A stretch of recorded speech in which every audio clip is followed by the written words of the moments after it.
Hello, everyone. Welcome back to Streaming Alchemy. I'm John Mahoney, and on today's show, we're going to be taking a look at ways to leverage data sets with some scripting to actually drive websites remotely that you can actually integrate into your productions. But before we get to that, I want to just invite everyone, please, if you have any uh, feedback, any questions, please just add them into the comment section and the portal you're watching from, and we'll answer them here on air. Oh, Rudy, how are you? Thank you for joining again. Uh, we'd also invite everyone, if you'd like to join us live on the show through video, you can just connect with using the link on the bottom and somebody from the studio will bring you on and we'll get you on air with us. That would be a lot of fun. So to get started, we've covered a lot of things over the past few shows with XML, with scripting, with masks. And what we thought would be interesting to do today would be to combine those things and use them to drive a website that we would then integrate in our production. So let me actually show you what we're going to be doing here. So I have this site here, and we have a remote guest coming in. This guest has metadata associated with them. And I use that metadata to go to Google Earth and bring in a image of where they're located. But what's really great, because I can use this with scripting now dynamically, if I wanted to jump to somebody in another location, I can press a button and then drive Google Maps, basically Google Earth, to zoom in to where they're located at that next location. So this gives us an interesting framework to work with, where we're doing a number of things here that hopefully you'll all find interesting and useful. So let's start first by looking at what I have in my vMix setup, so we can at least cover the components that we'll be using here, and then we'll jump into, Michael, how are you? Thank you for joining. So, and then we'll jump into the details behind how all this comes together. So basically what we're doing is we have in vMix a browser as an input, and we're using a mask around that browser, this mask right down here, to carve out just the part of the mask that we want to show in our production, just the part of the map. And we are using this input to as the source for all the maps, and we're driving that input using scripting and metadata coming from the guest. So we can posit that in the next input, where we just have the map layer, we have the guest input layer and background, and we have an overlay with data coming from a GT Title Designer template. And then we have the inputs coming in from the 4 remote guests. And we have the masks, and we have frames and other components that we're using here to drive all this. But it's actually a fairly simple vMix setup, but it's the scripting actually that adds a lot of the power to it. So the first thing that, Ringside Report, thank you for joining us. I appreciate it. So let's jump in first and look at the metadata that we're going to be using. So I'll throw this over here, and let's see, we'll jump here. So in our live to air product, what we have is every time a guest signs up, they can share metadata with us if they want. They can say where they're located, title, other types of data. An operator in our call-in manager component, when that guest comes in, could also add metadata. So if there's things we knew about a particular guest, you could have a producer or operator add that. And then every time in live to air that we add a guest to one of our channels, that metadata gets written out in a file and can be picked up by things like GT Title Designer. So this is the structure of the metadata. Basically, for each guest, it has its own block, and it will come in with things like their name, their company, location, etc. And these are all just blocked off as XML components. And what we're going to be using for metadata here will be the person's name, and we're going to be using their location. So this is basically very simple metadata that we'll have for this example. So what we're going to do, though, is we're going to now take this metadata and we're going to read it using a script. So let me go back to the beginning here, and I'll try to go through this pretty quickly. Hakan, hopefully I got your name correctly there. Thank you for joining us. I appreciate it. So what we start with is if we remember when we talked about scripting, scripting is based on visualbasic.net as well as specific vMix calls. So for this scripting, we have to go through all the Visual Basic bits where we define all the variables we're going to be using and set all that up. Then with the next part, well, I'll go in more detail later, but I just want to go through the rough structure here. The next part is where we're going to read XML data from the file that Live2Air is writing, and we will take and parse that to get the user's location and their name. We are then going to be doing something that we have to do special because we're going to be driving this as a website. And to do that, you need to have the URL encoded in a very specific way. So there are certain symbols that can't be used inside of a URL. So what we had to write here is basically a whole structure that replaced all the forbidden characters in a URL and replaced them with their ASCII equivalents, which are allowed in URLs. So that's what all that is. And then below that, we actually jump in and do all the vMix work to get everything to happen with the specific inputs we have. So let me just jump up to the beginning again and talk in a little bit more detail. Samuel, thank you for joining us here.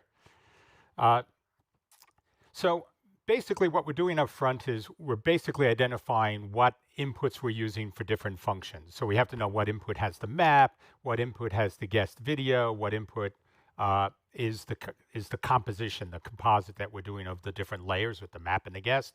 And we also want to know what input we're using for the title. So that's what we define all up front. Then below that, what we're actually doing is we're going to open the XML file. And so to do that, we are basically defining as a string where that file exists. So we have that if we ever needed to move that, we can do that. And then, like we've done in the past, I create an object that's an XML document and then an XML node. And the difference is the XML document's the whole, encapsulates the entire XML file that we're going to be reading. And the XML node is just looking at the one particular node in that document that we want to work with at a given time. And what we're going to be pulling out of this file is the guest location, and that will be a string, and the guest's name. So what we do to read a file is, Axafilm, thank you for joining us. It's great to have you here. So what we're going to be doing is we're going to be reading this file as what's called a file stream. Basically, it's a file that you could continue to read and write at the same time. So somebody could be writing to the file while you read it, and you'll get updates as you go along. So what we did here was we took and opened this as a file stream and assigned that to the XML guest file stream. And from that XML guest file stream, what we then did is we loaded in all the metadata. So this is basically how we've taken from that file stream and loaded in the data into our XML guest metadata structure.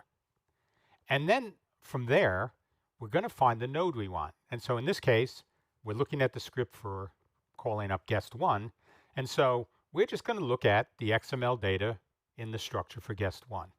So again, very, very simple. From there, we're just pulling out the select the single node for location and pulling out the text and putting that in guest location. And then we're doing the same thing using select single node, pulling out the inner text for name. So even though, we look at these things and at that top level, they're, kind of hard to wrap your head around. Right here, you actually have options to uh, actually get at data pretty simply. So Hakan is asking, he says, can't you use the system.web.http utility URL encode? We actually tried that. What we believe is that came in as part of .NET 3, and vMix, I believe, I could be wrong on this, but I believe vMix is still compliant with .NET 2. So not all the functionality that you would have normally in Visual Basic would be available. Though we did try to use that, and it could be that we just did something wrong with that. But thank you for pointing it out. That is something that, as we've done more work with scripting, there are certain functions, certain methods that we would think would be available to us, which we haven't always been able to make function. So sometimes, I'm sure that's us. Other times, that's just something that vMix doesn't yet support in the .NET iteration it's using. So, but that's good to point out, because it's something I think everybody, as you go on, there'll be lots of different things. Uh, uh, so Simon Reed just said, a quick question, is the global.colon.system something you own or sign up to? That's the product we make. The company we run is called NeuralNet, and we do a live data system, which is what you're connecting to with global.colon.system. So this is something that we sell as a product. So, but thank you for asking, Simon.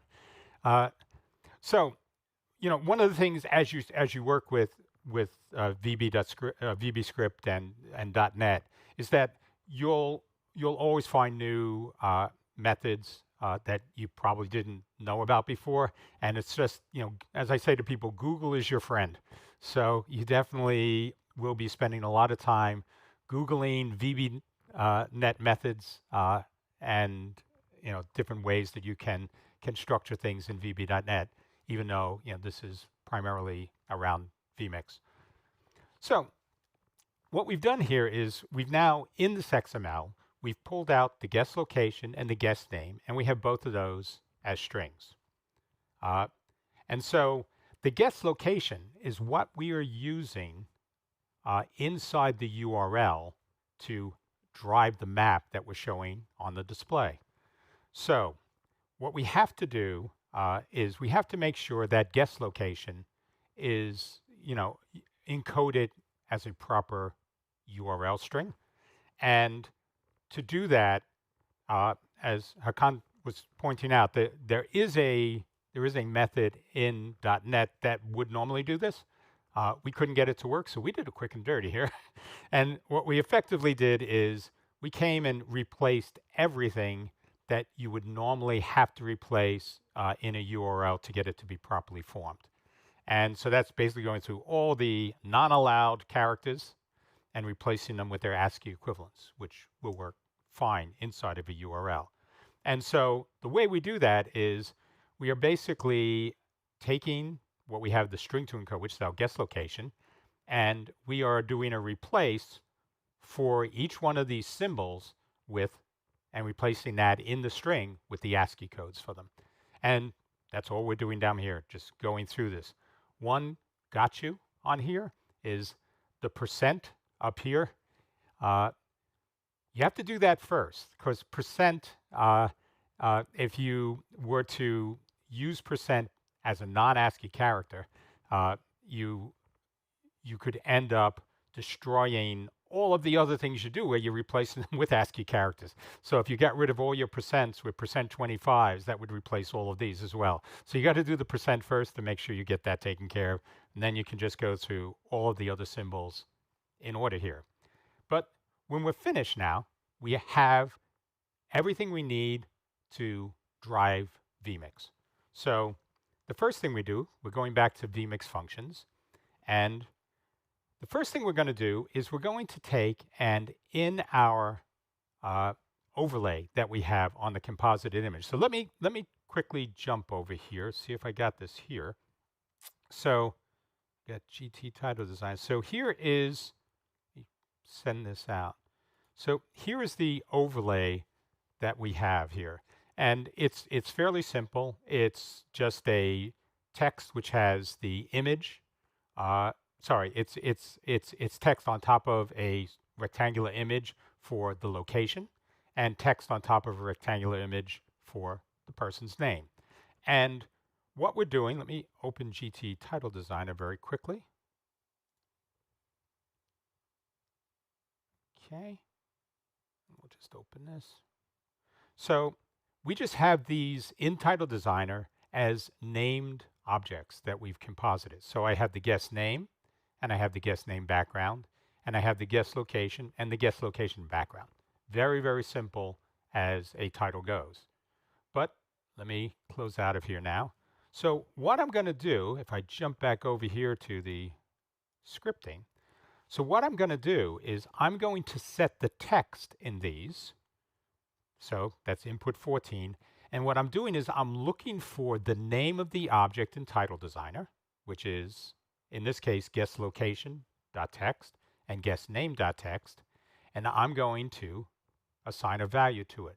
So what I'm doing here is dynamically changing in this script the values that are populated in the title. And this is, in general, a very, very flexible tool because you're able now, if you were doing scoreboards or you were doing other things, to use scripts to change what's on there without having to have multiple copies of a title with different fields filled in. And this is much more powerful than just changing text. That's probably a subject for another show at some point, but this gives you an idea of the power inside of scripting, even with things like titles. So now that we changed those two values, we change it to retrieving and connecting. We just had a little fun with this.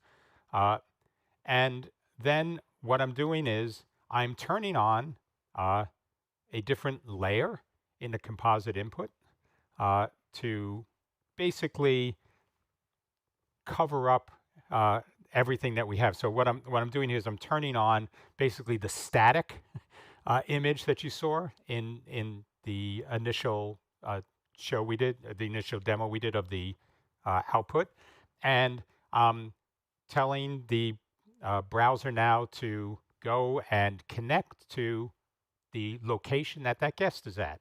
And all you're doing is in vMix, we have the browser, we have a function called browser navigate, a shortcut, and we're doing that on the guest map input, and we're sending it the URL, and we're constructing that URL using exactly what Google Earth needs, which is what we're using for this, and appending the string to encode, which is the encoded location of this guest.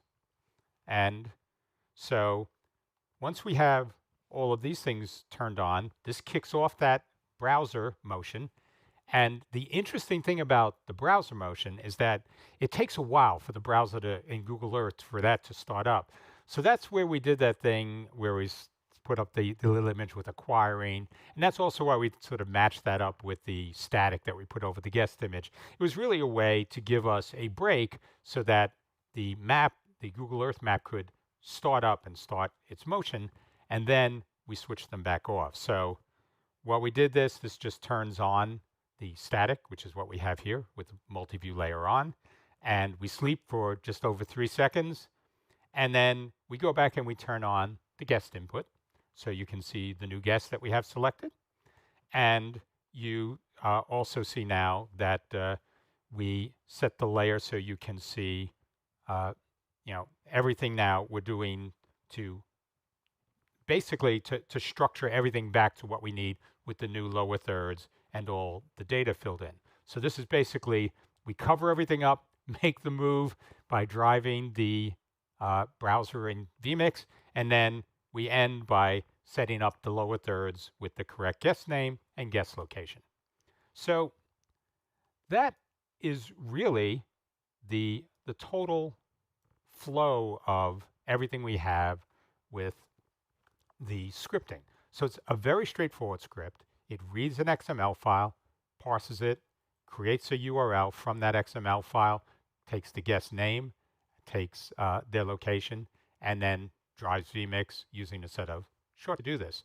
So, uh, so if I just go through this again very quickly, I mean, one of the nice things about this is that if let's just show the video here again from the output. So if I actually go back and set this up, we come in, these are what we talked about where we cover up the uh, the movement and where the map for the guest location is filling in. But then we let the website run and sort of drive all of this, and you get some really cool effects from this. And it's a great way if you wanted to introduce guests, because not only would this work with things.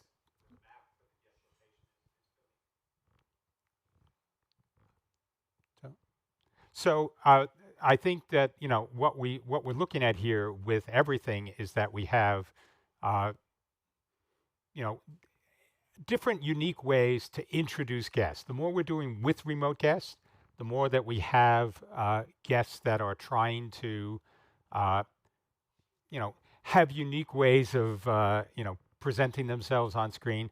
I think you can definitely have opportunities to do creative things like this. So Michael's asking, can you elaborate on the use of the multi-view layers? Absolutely. So let me jump here. So what we're doing I'll show the main composite, and hopefully this will be a good place to go. So let me jump over here now. I've got this is the main input that we have composited on. And so we have different layers set up. So at the bottommost, I have, in this case, this is guest 4, is what we set up there. I have Google Earth, which is the image we have sitting over here. That's the guest 4.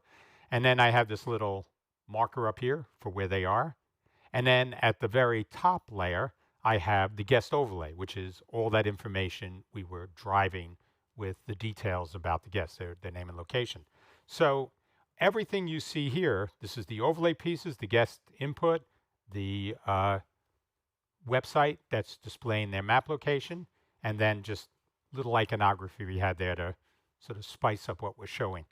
But what we're doing in the scripting is we actually go in and we will either turn things on and off, or we will change what's in here. So when I go from guest to guest, I'm actually changing the guest that's assigned to the bottommost layer in this multi-layer, in this multi-view layered setup. And I'm driving Google Earth to pick up their location.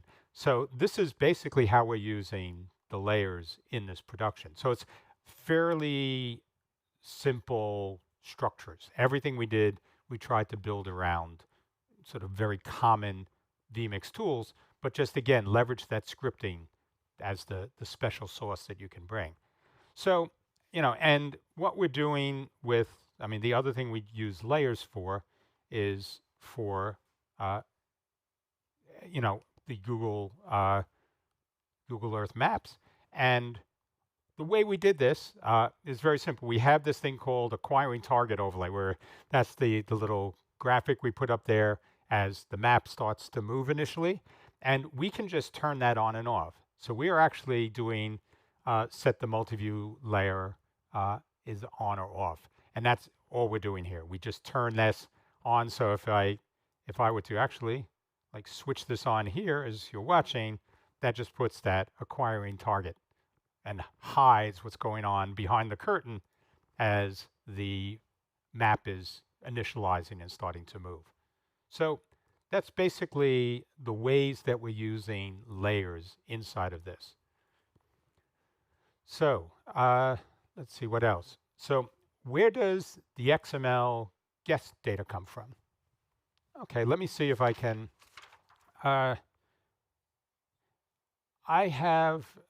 Let me show our colon manager interface, which is probably a good place to sort of show this. The guest data is coming from our live to air system. So when a guest connects, they will have the option to put up, to give us their name, their location, other things. But we also have a, a way to onboard these guests. So when these guests come in, they'd all come in this inbound queue. And when they are connected, you'll be able to fill in metadata. So actually, let me show you. So I'm going to drop one of the guests off of the system here, and I'll just move this guest back in. So the way this would work is a guest, when they would sign up for the show, would appear over here. Let me see. I think we're not getting the video from this now. Uh, Give me 1 second. Let's see if we. I apologize if we.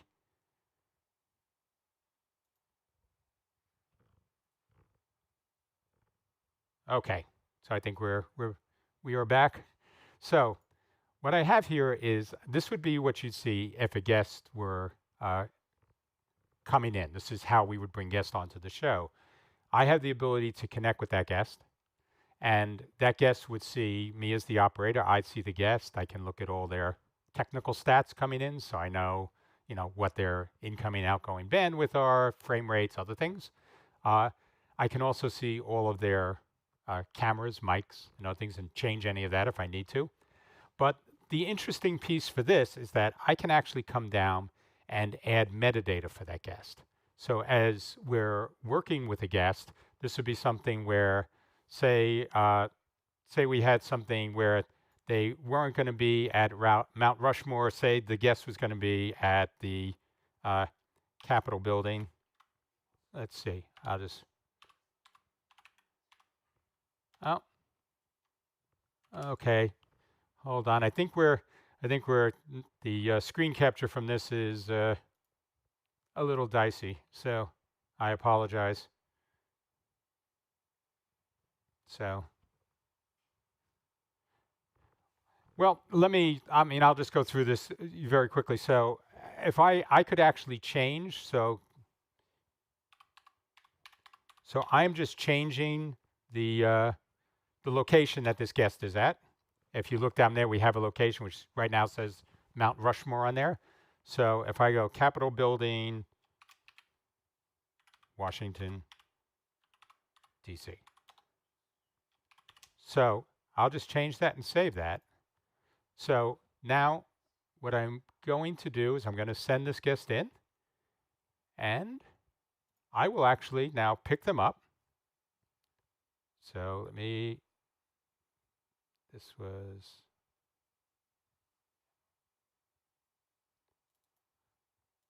okay, so now this was our fourth guest.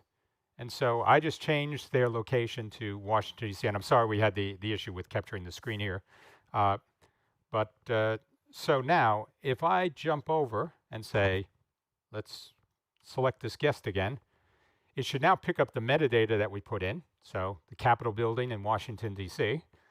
And now you can see that the maps are being driven right over there. So now there we are at the Capitol building. So this is something where we're pulling in this metadata from the guest, feeding that in as if every guest goes live in a channel, and then leveraging that metadata. So this is what you're getting for like the lower thirds and other things. So we find that this is having that metadata when you're working with remote people can be really handy, because that way you can just do templates like we have here, and then drive that template with metadata. So even if you had somebody if we had somebody just call into the show, we could actually drive that, type in their metadata, and then we'd have a lower third based on our standard assets that we have in a production. So having that sort of data-driven model in productions, I think, is something I probably should cover more on the show, but it's, I think, something really important for the way you think of maximizing the assets you develop. So you don't have to keep creating new assets for every show, but you can leverage a lot more using just data that you change for each show. So, okay, so that basically covers everything I wanted to show here. We had a lot of fun putting this one together. It's one of those shows where when you think about it, it sounds like it could be interesting. But once you see the maps being driven and the dynamic moves. It just looked to us like a really cool idea. But at the end of the day, what you really are doing is you're using data to drive a website and integrate that into your production. So that could be multiple ways. You could be doing that first by just using you know, using the guest data to drive a website, which may actually just have more data that you'll use in your production. So it could be things where you use it to call up images. It could be things where you call up sports statistics. So multiple ways you could use this for assets that are on the web. And some of it could be visual. It could be things that you're calling up somebody's LinkedIn page or their Facebook page. So other types of things that you may want to be able to do when you have somebody on. So, so yeah, I mean, Tom makes a point. He's involved with weather, so absolutely, this could be something where I mean, there's two ways. If you're dealing with weather, sometimes it will come in where you can have the map, but you'll be getting the weather data in some sort of JSON or XML format from a site, and you could use scripting to drive what that data set is you're getting and populate a template that you would have, in something like a GT title designer already set. Uh, the other is if you are doing something in more of a lightweight way, there may be something you could drive from a weather site, which would have sort of a full map and other information. All you'd need to do is do something with coordinates, longitude, latitude, to do something like that. So different ways you could use it, Tom. But I think that's a very good point. There is a breadth of things once you start to think of I'm just driving something off of the web and into my production. That it opens up, and there's a lot of different options for all of this. So, so Michael, thank you. Yeah, I mean these are a lot of fun to do. So I really thank everybody for joining me on Fridays to do this.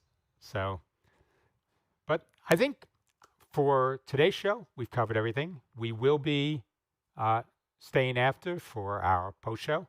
So if anybody would like to jump in with any questions about this or anything else video production related, I'd be happy to try and answer it if I can. But I guess until next week and our show next Friday, uh, if I don't see you in the after show, have a great week. Enjoy your weekend. Take care, everyone.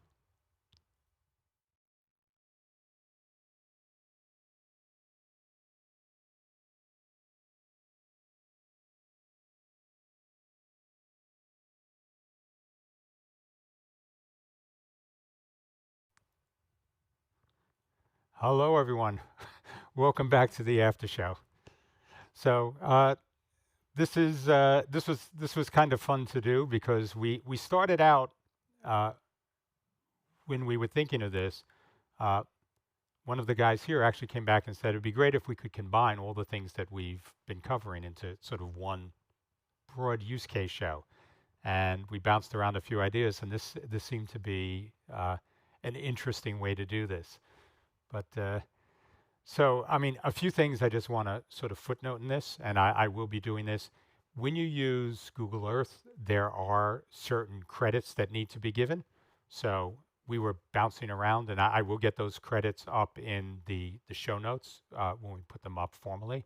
But that's something that, when you drive anything from the web, you should definitely be aware of the people who have sort of copyrights on the things that you're working with, or that have a vested interest in it. As certainly give people credit, and if there are commercials that are associated with it, that's something you should definitely use. We all work for a living, and I want to make sure that we're not taking advantage of somebody's assets that they've put effort into. So, are there any questions? And this is hopefully the time that we can sort of interact more informally and just go through anything that comes up. So let me see. So I'm at scripting 101. Fascinated by what it's. Oh, so yes. So Axafilm. First, again, thank you for coming here with us on Fridays. That's something that everybody here appreciates. Uh, I think scripting is one of those things where you can get you can make the product, you can make vMix do stuff that you wouldn't, you wouldn't be able to handle without that deep level of automation. And also, it extends the capabilities from being simply things that were sort of prepackaged now to anything that you can potentially roll for yourself, you can do. So it gives you that, if I can imagine, I can do it type of thing. Uh, and there are lots of ways. Some, for some people, I know there are external automation tools for vMix. Uh, but using the scripting inside of vMix is another tool, and I like having everything sort of sitting in one position, so I'm not necessarily having to drive too many different things when I work with automation in a production. But certainly. So Tom's asking, where can he learn more about scripting? Well, there's a few things on the vMix forums. There's something called, I believe, Scripting for Dummies 101 or something to that effect, just Scripting for Dummies. And if you look up there, that would be a good place to start. Uh, the other thing is to become familiar with the vMix shortcuts and sort of the structure of them. So they have sort of a shortcut, which is basically a function in vMix. And then they usually have something that would be an input and a value. So what's the function, what input do I want to do the function on, and what values does that function have to do what it needs to do. So that's kind of the general model. But so that's the next thing. And finally, it comes down to uh, VB scripting, which is a little more complicated. And some of that is sort of a programming mindset that you'll need to adopt. Uh, but scripting in general, uh, like especially in something like a programming context, what you do is you have functions and or you have objects, and objects have methods, which are the functions that you can call for that object. So an object could be like the XML we have, and then a method could be something like to get a specific element inside of that, and then uh, the there are properties that are also sort of part of this, and so you can use take an object, apply a function, and find a property of that object. So that is sort of a general model for how functions in VB, uh, in .NET in general, in .NET in general, that's how the functions work.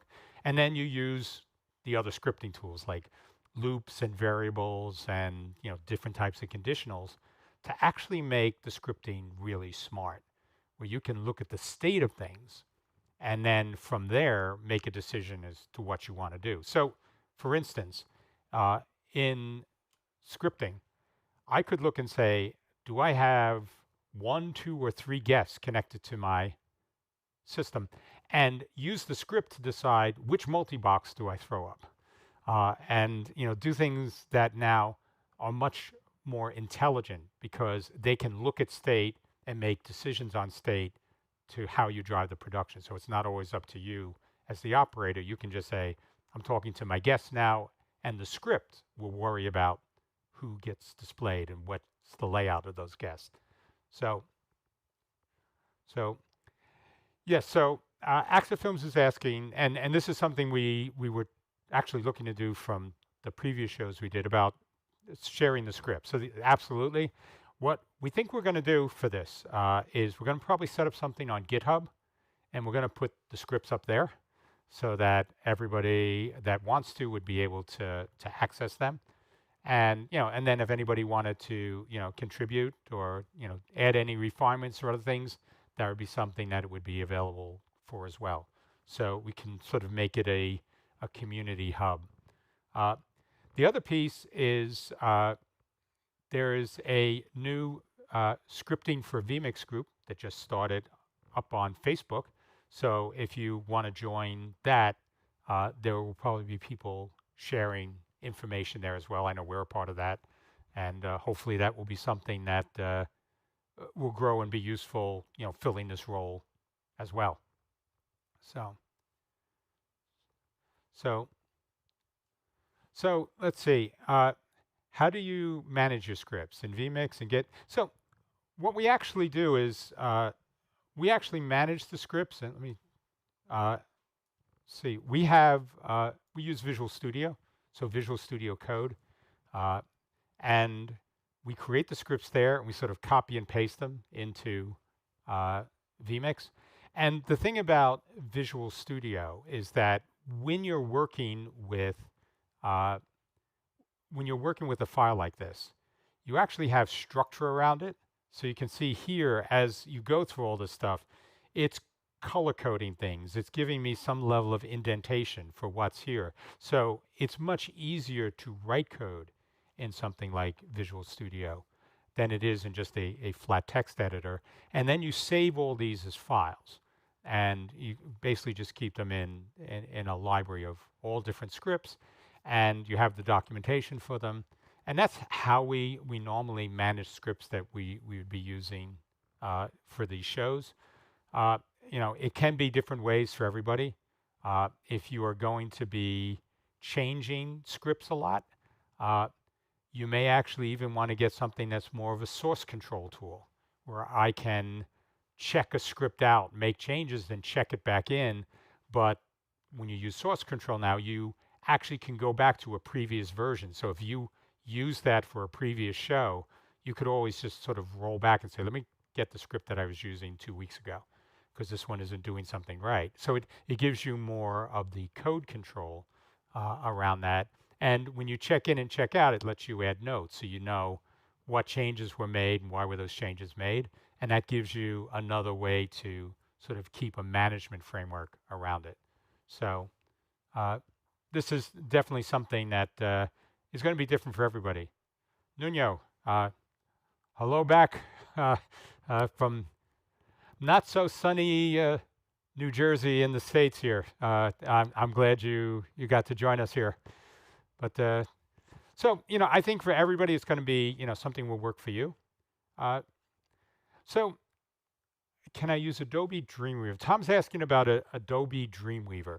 So Dreamweaver, I know, and I'm sort of dated on this because I haven't used Dreamweaver in a while, but Dreamweaver is much more of an HTML editing tool. It could be a lot more now because I'm guessing they have more for JavaScript management and other things. So it could be something that could be useful for this.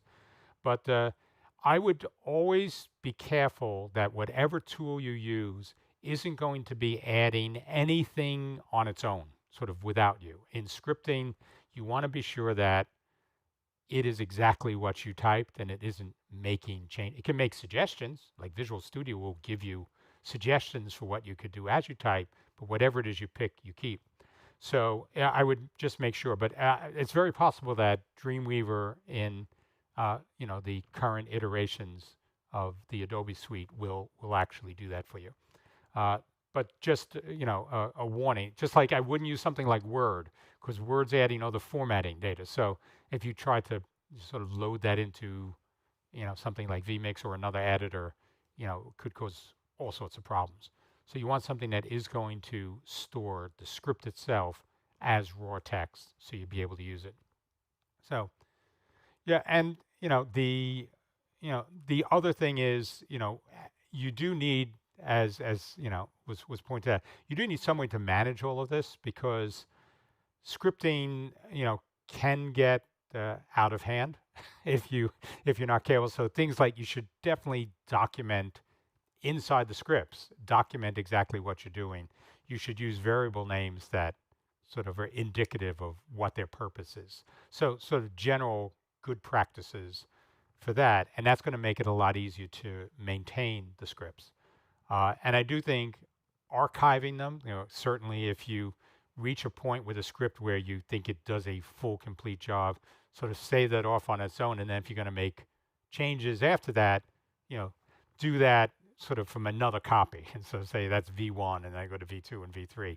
So at least you have some rollback position, because there will come the time, and it's happened to everybody that's worked with any sort of code, where you just get into something and go, I don't know, but I just broke this beyond all repair, and I'm just going to roll back to where I started and go again from there, and just see if that would work. So Any other questions or thoughts here?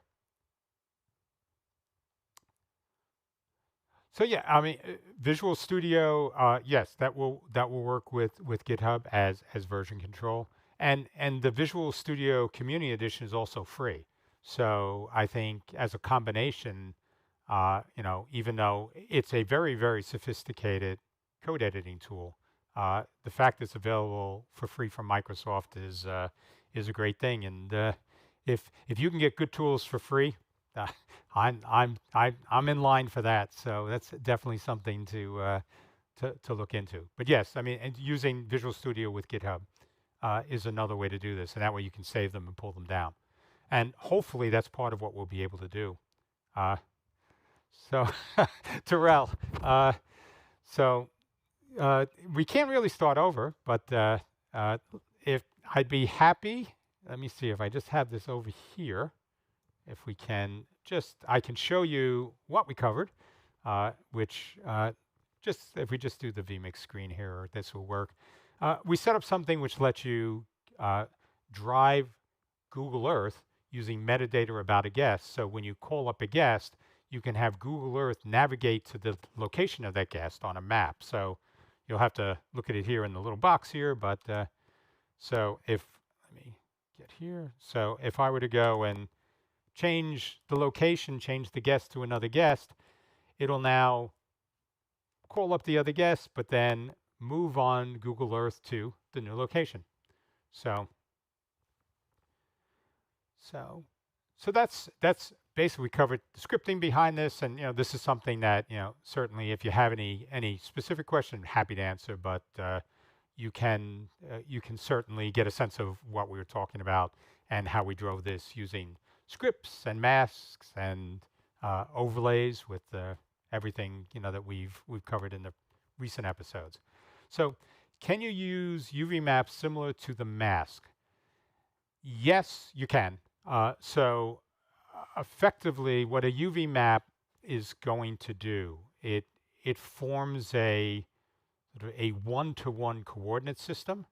So if I assign a video or any image to a UV map, uh, as I move, crop, contort, do anything to that UV map, it'll do the same thing to that video. So UV maps are actually more powerful than just masks. Masks are sort of a 2D space. It's sort of flat and you work from there. UV maps are going to give you uh, sort of that, what they call 2.5D, where you can sort of bend or curve them or do other things which give that perception of a third dimension and map video to that. But UV maps work very similar. And they're usually used in virtual sets. So you put a UV map inside a monitor, which may be at an angle up on a wall, and then anytime you want, you can map video to that UV map, and it'll show up in the monitor. So, but yeah, UV maps are, again, another great tool, and virtual sets also exist in vMix. So, all of these things, virtual sets are much more than they appear. It's not always I'm in this fake virtual studio, but you can use virtual sets to do things, very much around. So for instance, a great use of a virtual set is lens correction.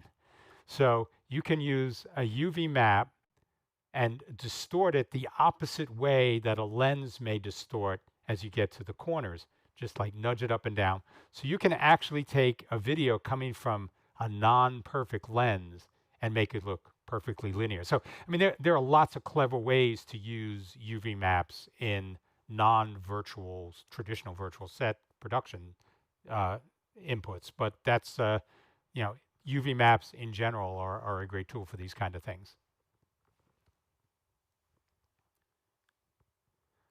Uh, the so if you look up vMix shortcuts, you want to make sure you find them for your version of vMix. But if you just go and do a Google search for vMix shortcuts, there is a whole page that is hosted by the folks at vMix that cover every single shortcut that they have available. So that's why I look up vMix shortcut, uh, and that would certainly be something that you'll find, and then just make sure it's for your version of vMix, because it'll be like vMix 21, 22, 23, etc. So, so, matey, how are you? Welcome. Let's see. Start. So an A7S3. What broadcasting would you suggest apart from vMix, which I tried, and 4K? Okay, so a few things there. First, love the A7S3. Great camera.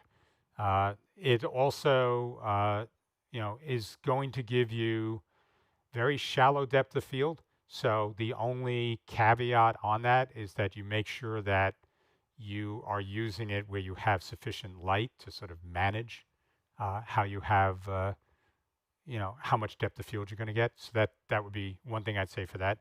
Uh, so we use the TriCaster here to switch our productions. So that's a hardware software solution.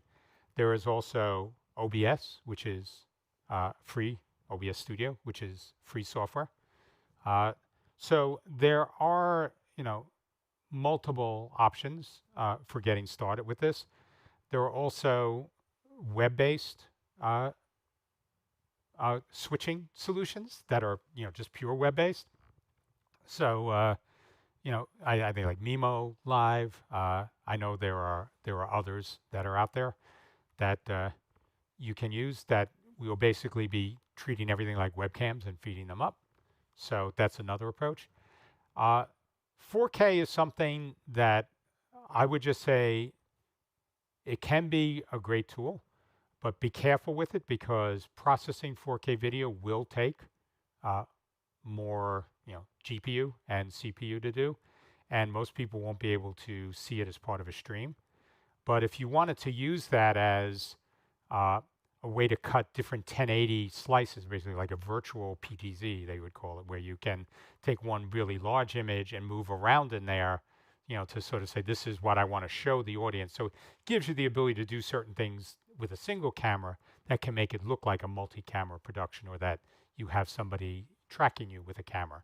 So there are definitely good things with that, but just make sure that you're set with that, so you at least have the processing power for it. So Michael's pointing out that livecast for Mac. Yeah, I mean, I was calling up things that were, PC based, but yes, so there are definitely options on the Mac as well. And if you're Mac, Wirecast is also another popular one. Though, if I had to pick, I would certainly, I'd certainly look at something free first to get started. Oh, live stream. So that's yes. So Michael's pointing out live stream from Vimeo is another one. And I could be wrong in this because I haven't used the live stream solution in a while, but they didn't have a lot of automation built into that. So that I love the UI. I mean, I think it's really very well refined, but the lack of automation was the thing that always made that a little difficult for me. But coming back, I would definitely look at something if you're just starting a YouTube channel. Work a bit with OBS, figure out what you need, what works for you, what doesn't work for you, and then from there, it should be easier to go out and pick a paid solution if you need to go from OBS and see where that gets you. So, so, so Tom, we have a few things after the show to take care of, but over this weekend we'll try to get all the scripts that we did up onto a GitHub account, and we'll post that in our Streaming Alchemy group on Facebook, so everybody knows where it is. And I do apologize for those people that have been waiting for this from the past episodes, but we wanted to try to set this up in a way that was right. So, okay, anything else here? So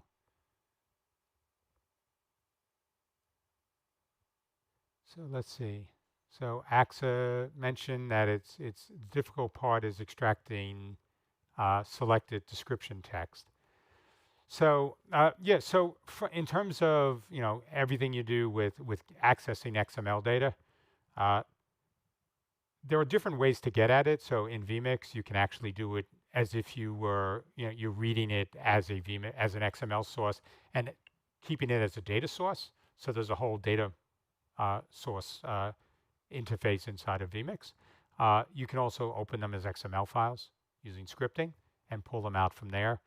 But once you have things in XML, it's pretty, there are a lot of tools. I won't say it's pretty easy, but there are a lot of tools available to sort of find and extract just the information you want. Once it's in text, then you can use it with standard shortcuts inside of vMix to do pretty much anything that you'd want to do with text. So, if it's controlling anything with lower thirds or even using stuff internally. So sometimes you may want to do things that are just production dashboards. So you may have a host that are sitting here and they need to see questions that are coming in, or you may want to remind them of the names of everybody because, when you reach a certain age like me, you don't always remember the names of the people you're talking to.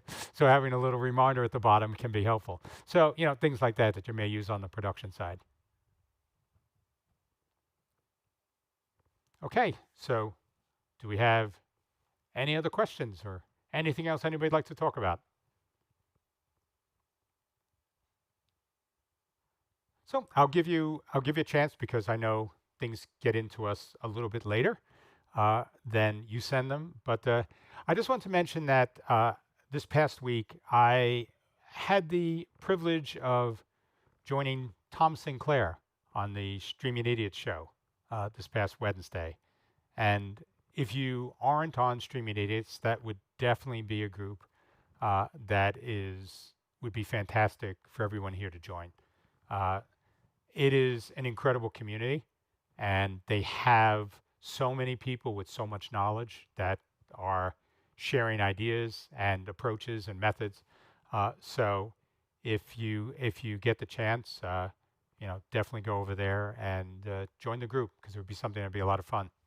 So so all right. So thank you everyone for hanging around. This is a lot of fun for me, and hopefully everybody got something out of it. So until next week, see you all. Take care.